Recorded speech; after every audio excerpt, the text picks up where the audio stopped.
Sejam bem-vindos às Conversas Ativo. Hoje voltamos a falar de investimentos. No início do ano é pertinente olhar para os mercados e tentar perspectivar o que poderá acontecer durante 2016. Connosco temos o Rui Olo, da Direção de Marketing. Bom dia, Rui, boa tarde. Gostaria que falássemos talvez de 2015 antes de passarmos para 2016. Não foi um ano que bastava investir para ganhar. Boa tarde, Elsa. De facto, não foi. Já tivemos anos assim. O ano 2014 foi um ano em que a globalidade das classes de ativos valorizaram e os investidores chegaram ao final do ano todos satisfeitos, uns mais do que outros, mas enfim, valorizações todas positivas. Quando olhamos para 2015, não foi assim. Foi um ano seletivo e nem todos os investidores puderam chegar ao final do ano com o sorriso nos lábios. É evidente que investidores que tenham investido em ações europeias ou em ações japonesas puderam capitalizar nessas valorizações. Ao invés, investidores que preferiram colocar o seu dinheiro em mercados emergentes ou em ações do setor da energia não terão chegado ao final do ano muito satisfeitos com as performances. Depois temos aqui o fator cambial. Ao longo do ano, o dólar apreciou-se face ao euro qualquer coisa como 10%. O que é que isto significa? Significa que um investidor europeu, portanto, para quem a moeda de base é o euro, quando investiu em ações norte-americanas em 2015, chegou ao final do ano e a valorização das ações foi praticamente nula. Enfim, o mercado norte-americano não teve boa performance. Mas depois esses dólares convertidos para euros, como o dólar apreciou face ao euro, fez com que acabassem por ter performance positiva. Do outro lado do Atlântico, os investidores norte-americanos que investiram na Europa e a Europa, como referi há pouco, teve uma boa performance em 2015, mas depois, quando tudo foi convertido de euros para dólares, viram esses ganhos ser anulados. Portanto, de facto, não foi um ano fácil e foi um ano, de facto, seletivo. Não foi preciso saber investir para poder aproveitar bem o ano de investimentos. Claro. E quais são, na tua opinião, as melhores e as piores categorias das classes de ativos em 2015? Muito bem, eu peço que coloquem no ar uma tabela com as melhores categorias em 2015. Podemos ver que este apuramento foi feito da seguinte forma. Dentro de cada categoria pegamos na oferta de fundos de investimento do Ativo Bank e apuramos a performance média por categoria na moeda base. E no topo temos as ações europeias de pequena e média capitalização, com uma performance um bocadinho superior a 20%, foi uma performance muitíssimo bom. De resto, as ações europeias como um todo também aparecem aqui neste ranking, com uma performance na ordem dos 10%, e como eu referi também no início, as ações japonesas com uma performance muito próximo dos 12%. Se olharmos para as piores categorias de 2015, eu peço que coloquem a outra tabela no ar. Vamos poder constatar que a pior categoria foi a das ações Brasil, com menos 37,8%. Em 2015, o PIB brasileiro, de acordo com estimativas do FMI, quebrou ou desceu 3,5%. Portanto, é um país que está em recessão e é sem surpresa que encontramos aqui esta performance tão má. A América Latina, que inclui, portanto, Brasil, também está aqui com uma performance muito próxima, negativa, muito próxima dos menos 30%. Depois, os recursos naturais, é bom dizer que a globalidade das matérias-primas teve um ano com perda, com desvalorização, isso também se traduz aqui com uma performance de menos 26%. Os metais preciosos, estamos a falar essencialmente de ouro e prata, também sofreram fortes perdas, superiores a 20%, e depois aqui alguns mercados mais exóticos, como ações Tailândia e ações africanas.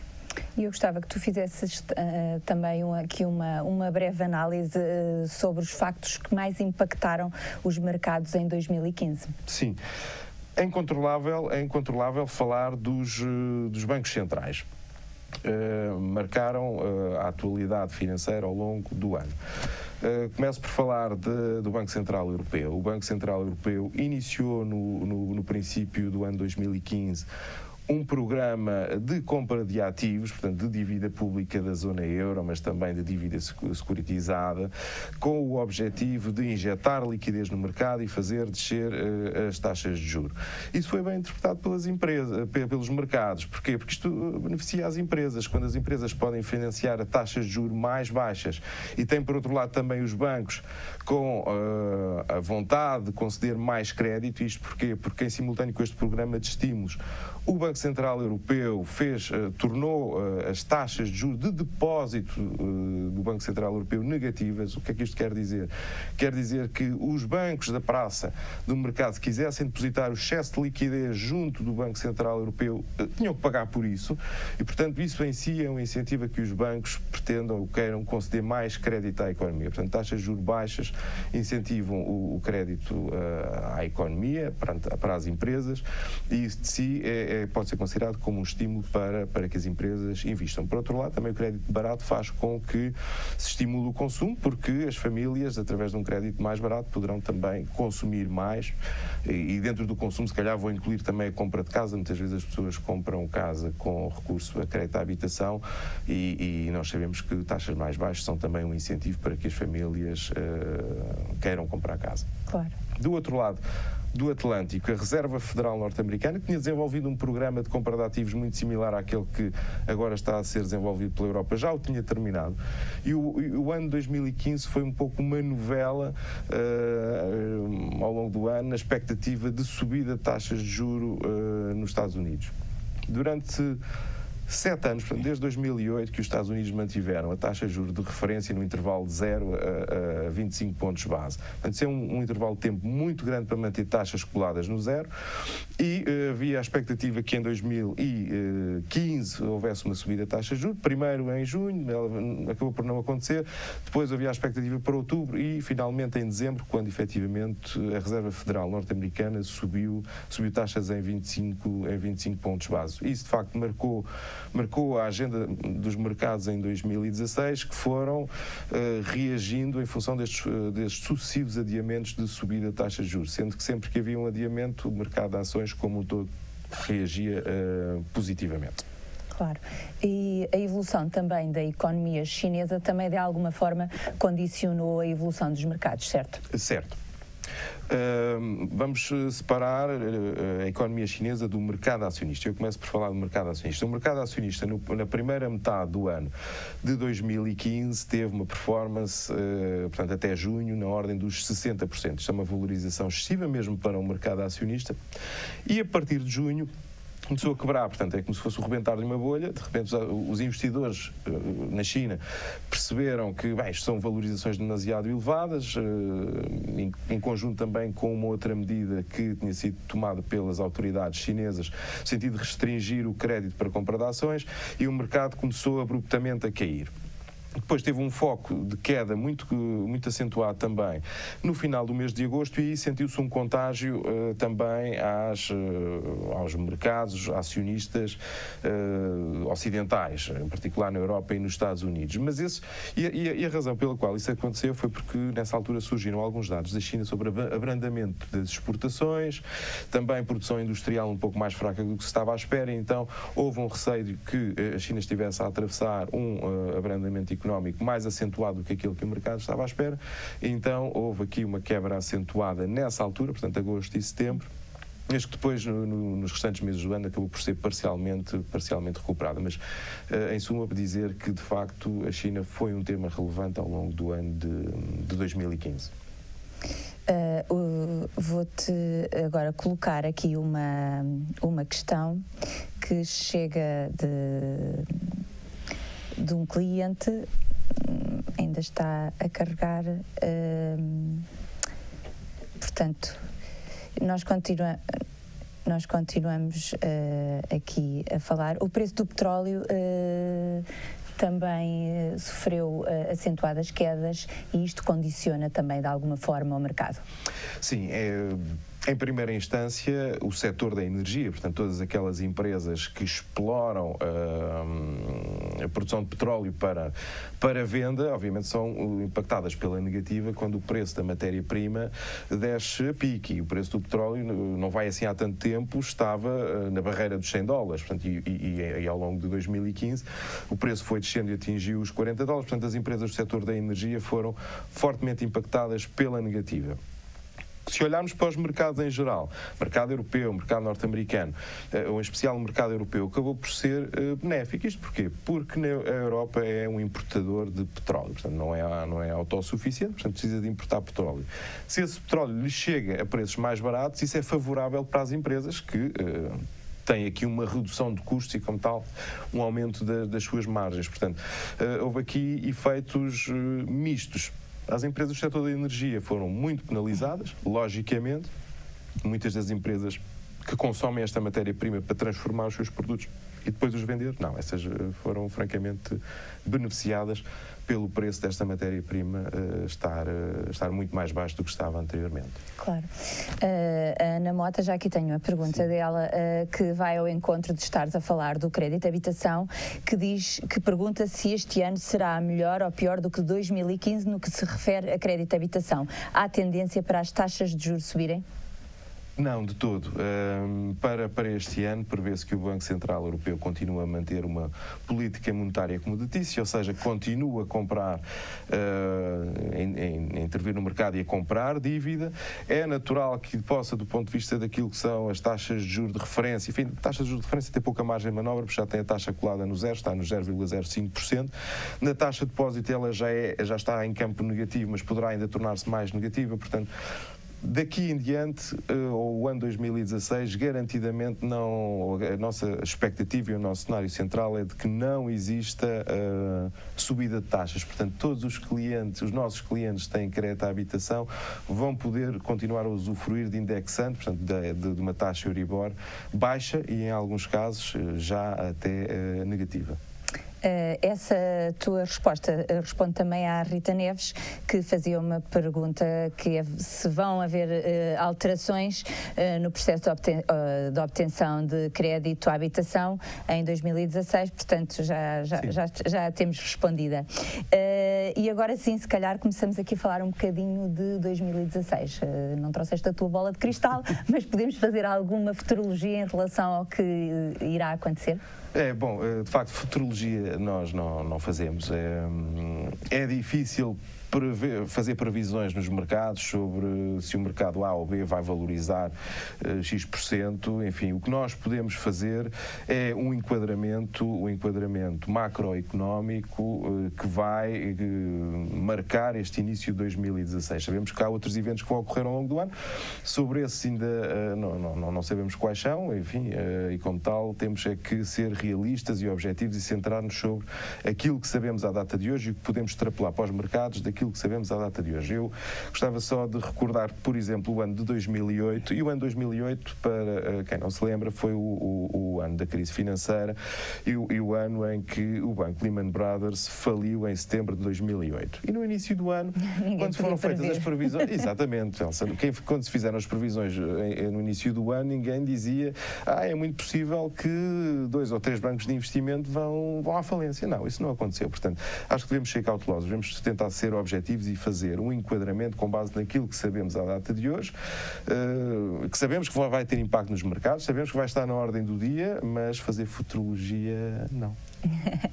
E agora temos aqui a Maria Sobral, que te pergunta: investir em moeda é vantajoso? Como é que se deve avaliar o risco neste tipo de investimentos? O mercado cambial tem estado na ordem do dia e é um dos temas a acompanhar no ano de 2016. Em 2015, o que nós vimos foi um euro fraco e um dólar forte. E isso fez com que, de facto, o euro se depreciasse significativamente face ao dólar. é pouco, mas esse movimento já ocorreu. É pouco crível que um movimento similar continue a acontecer, ou seja, que o euro se continue a depreciar significativamente face ao dólar. Isto dito, o inverso também não deverá acontecer, ou seja, vamos continuar a ter um dólar forte para 2006, de acordo com aquilo que sabemos à data de hoje, de acordo com aquilo que é a atuação dos dois bancos centrais de cada uma das geografias. Portanto, em relação ao tema cambial, provavelmente vamos continuar a assistir a um euro relativamente fraco em comparação com a globalidade das outras moedas, em particular face ao dólar, e é algo que é bastante conveniente para a economia europeia, porque um euro mais fraco significa também que vão poder ser potenciadas as exportações da zona euro, porque quando cambiados para outras moedas, os nossos produtos vão chegar lá a preços mais competitivos. Por outro lado, os produtos que vêm de fora, portanto, que são vendidos em outras moedas, vão chegar cá mais caro. Isso é bom também porque vai dar alguma folga à economia interna da zona euro que o precisa. Portanto, as empresas que operam no mercado doméstico vão sentir menos concorrência das empresas exteriores, portanto, que exportam produtos para a zona euro. Portanto, como um todo, ter um euro fraco nesta altura é bom para a zona euro. E temos também aqui o Luís Serra, que diz que está interessado em investimentos, mas pelo que lê, os últimos meses não têm sido propriamente brilhantes para investir. Tendo em conta a baixa rentabilidade dos produtos poupança, onde é que me aconselham a investir com retorno relativamente apetecível? É uma boa pergunta também. Ora bem, de facto, olhando assim, desde o início do ano, os mercados acionistas têm estado sob forte pressão. Eu também já referi no início, acho que nós devemos olhar para os investimentos numa lógica de longo prazo. E se é verdade que estas quebras são um bocadinho, quebras acentuadas, temos visto no início do ano, os mercados acionistas são um bocadinho desmotivantes e fazem-nos recear, eu estou convencido que da análise que fazemos do cenário macroeconómico, em pouco ou nada mudou, que numa ótica de médio e longo prazo continuamos a ter perspectivas favoráveis. Portanto, é evidente que nós não estamos favoráveis para todas as classes de ativos, continuamos muito positivos para a globalidade das classes de ativos europeus, ações europeias, dívida de elevado risco europeu, ações japonesas também, imobiliário europeu também estamos com algum otimismo. Portanto, tudo o que são ativos dentro da zona euro e também ações japonesas continuamos a estar muito favoráveis. Elas têm sido penalizadas nestas últimas 2 semanas que correspondem ao princípio do ano, é um facto. Mas isso, no limite, pode corresponder a um melhor momento de entrada para que aproveite preços mais baixos, ou seja, estas últimas 2 semanas que tivemos nos mercados podem ser aproveitados como um bom momento de entrada. Porque é verdade que as quedas aconteceram, mas não... Dentro daquilo que é o cenário macroeconómico, não houve nada que verdadeiramente tivesse mudado e que nos fizesse mudar de opinião e pensar que daqui em diante vamos estar perante um ano negro. Não, numa ótica de médio e longo prazo, a nossa análise continua a ser positiva para investimentos com risco. Claro, já falámos nisso até noutro programa, nunca poderemos ver os investimentos a curto prazo. Muito curto prazo, não. É? E temos aqui também a Bárbara Santos, que pergunta, em termos de poupança e investimento, é verdade que o mais seguro, ainda que rentável, que se pode fazer atualmente são os certificados de aforro? Dentro do panorama dos investimentos que nós classificamos sem risco, porque têm capital garantido e têm uma remuneração certa à partida, os certificados de aforro são certamente uma boa opção de investimento. As taxas de juros estão cada vez mais baixas e os certificados de aforro mantêm mesmo assim uma rendibilidade que está acima da grande maioria dos depósitos a prazo que são apresentados no mercado. É um facto. Agora, vamos lá ver.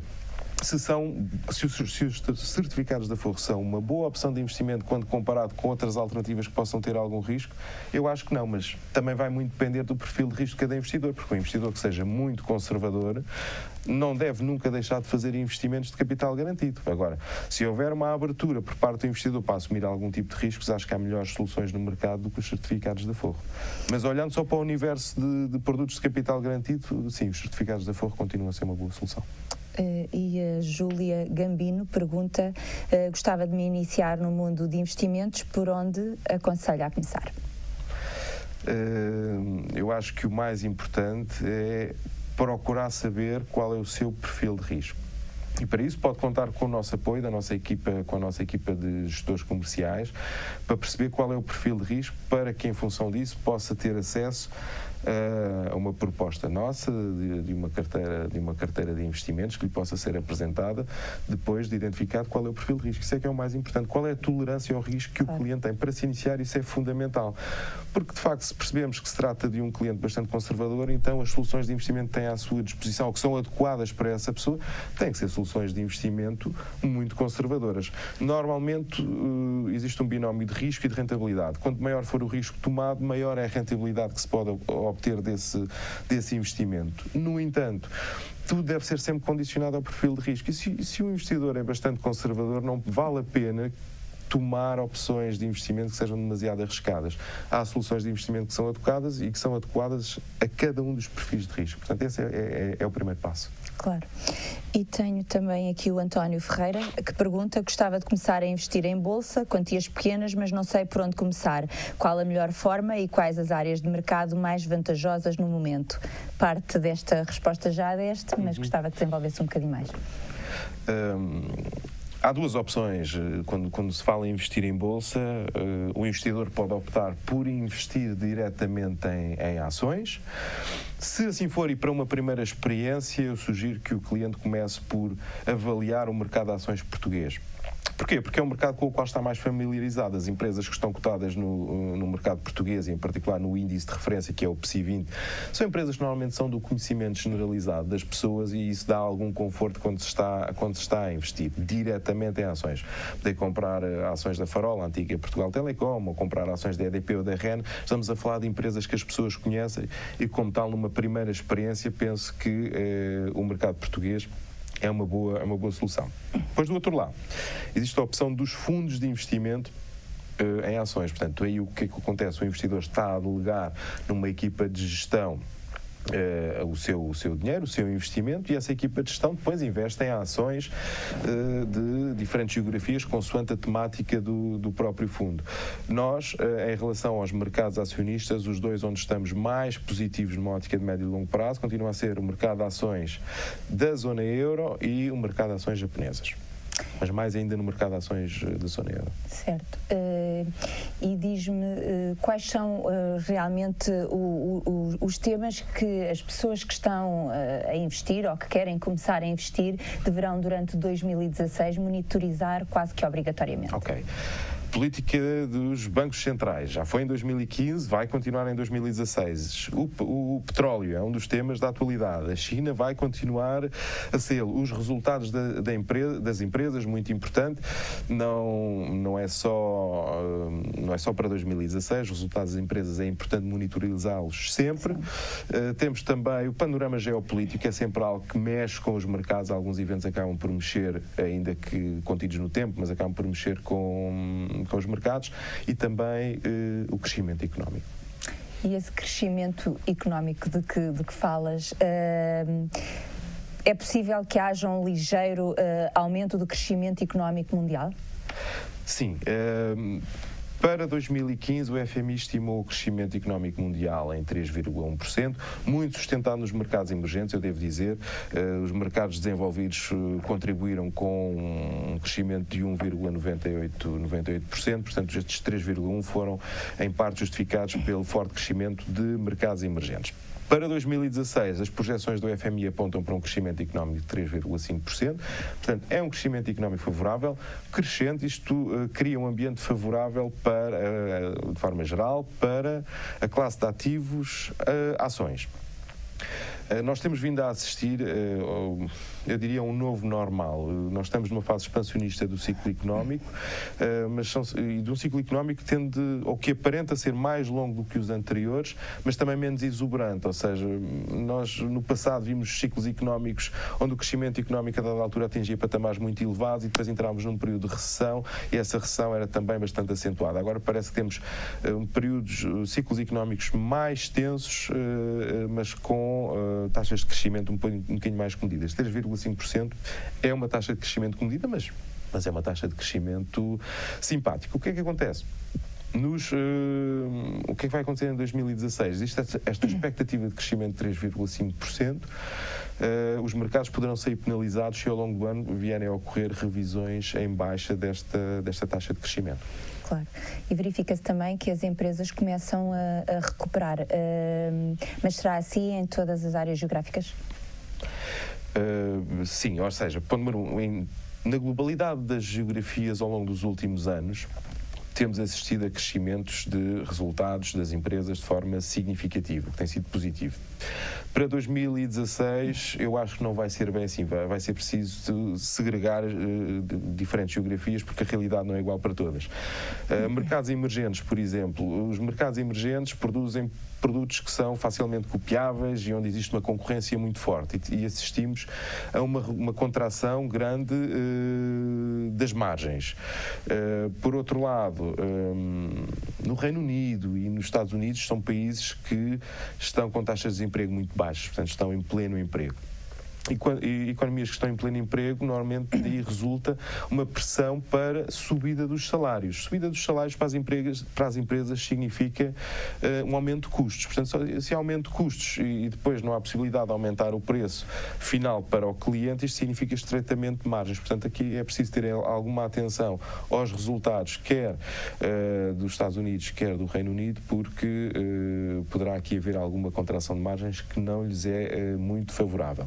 Já para a Europa e Japão vemos precisamente o contrário. Percebemos que há aqui alguma margem para aumento de vendas, alicerçada no crescimento económico mundial, e não existe, por outro lado, pressão de aumento de salários, porque a taxa de desemprego, em particular aqui na Europa, ou na zona euro, ainda está acima dos 10%. Portanto, não há esse tipo de pressão de subida salarial como existe no Reino Unido ou nos Estados Unidos. E o que é que achas que os bancos centrais nos reservam para 2016, após o que assistimos em 2015? Um bocadinho mais do mesmo, mas há aqui, começando pelo Banco Central Europeu, há aqui alguma expectativa em torno do Banco Central Europeu de que uma coisa é o plano que já está a ser desenvolvido de compra de ativos todos os meses, e esse o mercado já o descontou, sabe exatamente o que é que o Banco Central está a fazer. Há alguma expectativa, como já havia no final do ano passado, para que possam ser tomadas medidas adicionais de estímulo, portanto medidas até não convencionais e não utilizadas no passado, para dinamizar os mercados de crédito. Portanto, há aqui alguma expectativa que, a ser correspondida, poderá favorecer também o mercado acionista europeu. Como referi há pouco, quando respondi à questão sobre o crédito à habitação, não se vislumbra de todo que possam haver subidas das taxas de juros e, como tal, aquele indexante que todos nós conhecemos por ser o indexante de base do crédito à habitação, a taxa Euribor vai manter-se com certeza muito próxima do zero, até em valores negativos, como para vários prazos. Isso já acontece. Do outro lado do Atlântico, Reserva Federal Norte-Americana.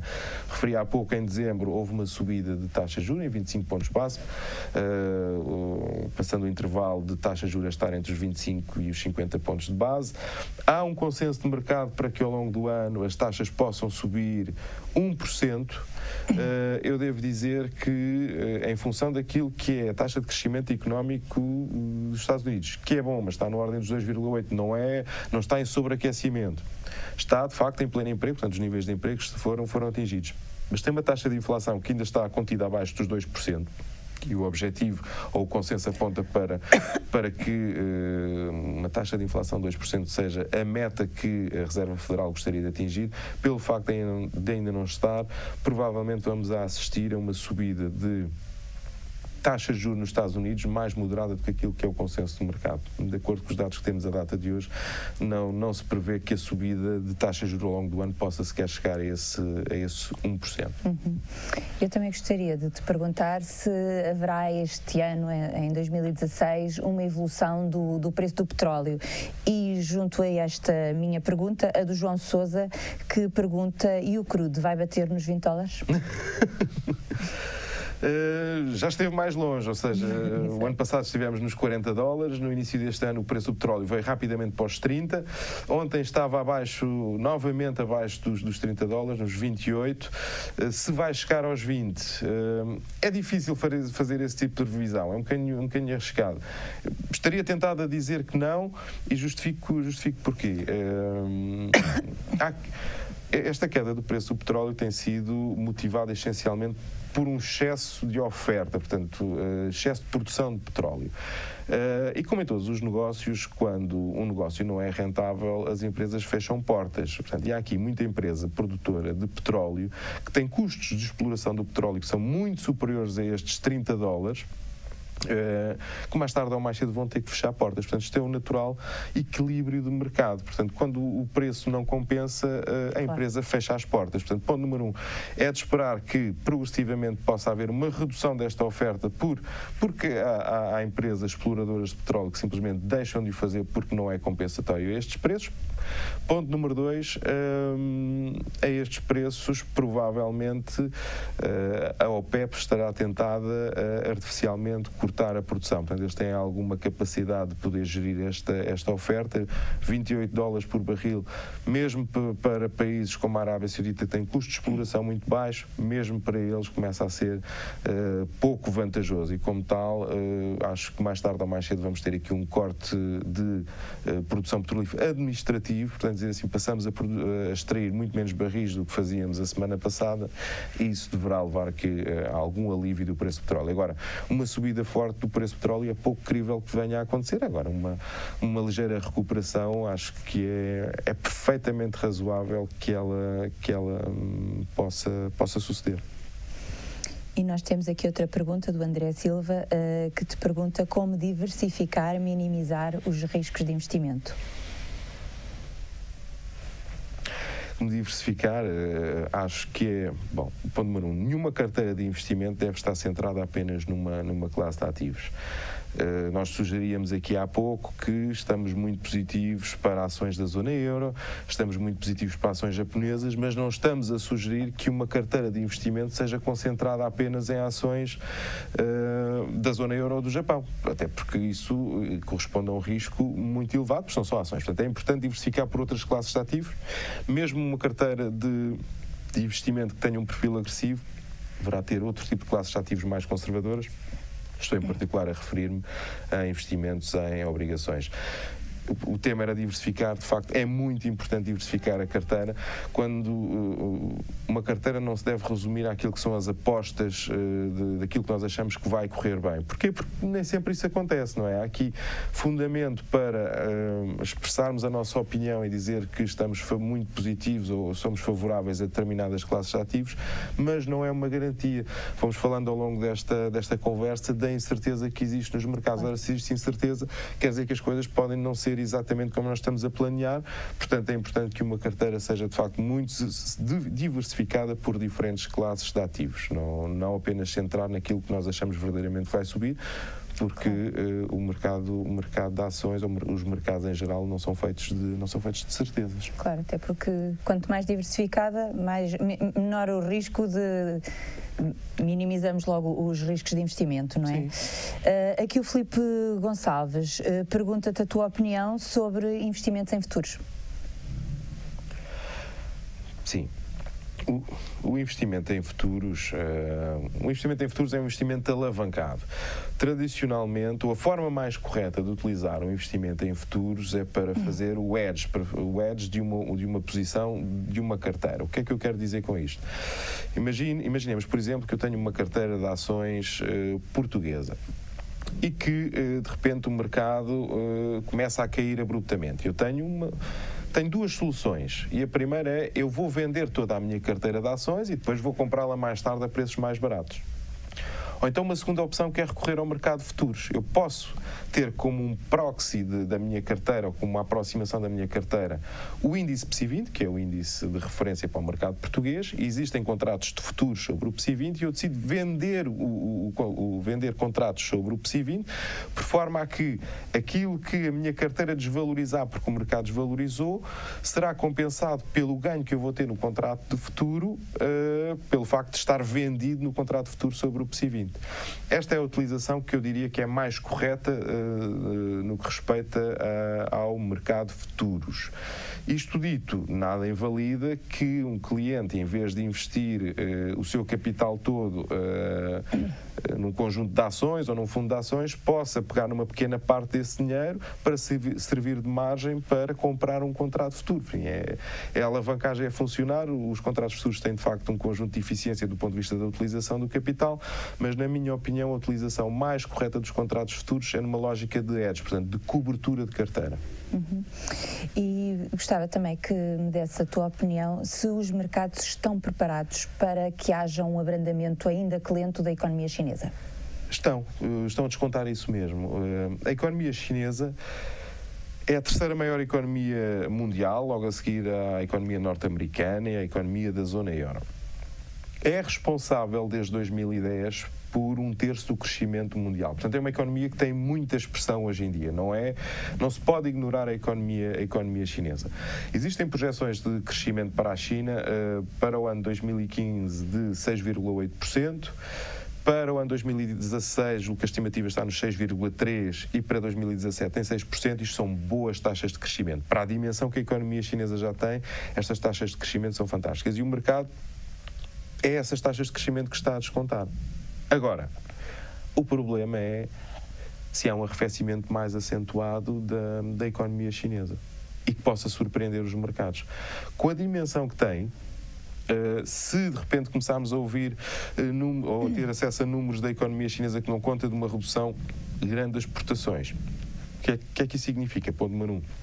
Que há menos procura. E quem é que procura? Para quem é que eles exportam? Para os países ocidentais, para a zona euro, para os Estados Unidos. Portanto, isso também é um indício de que as economias da zona euro e dos Estados Unidos poderiam estar a arrefecer. Portanto, por um lado. Depois, um abrandamento muito abrupto significaria muito menos crescimento até ao nível mundial. Portanto, naturalmente, isso seria muito mal acolhido pelos mercados.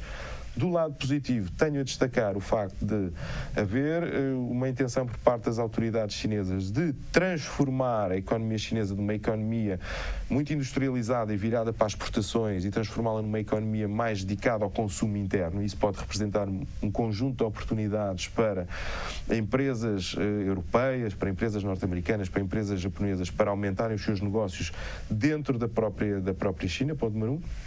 Ponto número 2, saber que as autoridades chinesas, e em particular o seu Banco Central, têm ainda muita capacidade para intervir no mercado, para estimular a economia. Portanto, mesmo perante um cenário de abrandamento económico mais acentuado que aquele que nós estamos à espera, que é um abrandamento lento, há aqui a capacidade de intervir no mercado e nós acreditamos que, de intervir no sentido de tentar dinamizar a economia chinesa, e acreditamos que os mercados vão encarar de forma positiva eventuais programas de estímulo que venham a ser implementados pelas autoridades chinesas. E agora, outro tema, as eleições presidenciais dos Estados Unidos, embora sejam só em novembro, podem de alguma forma também ter alguma intervenção nos mercados?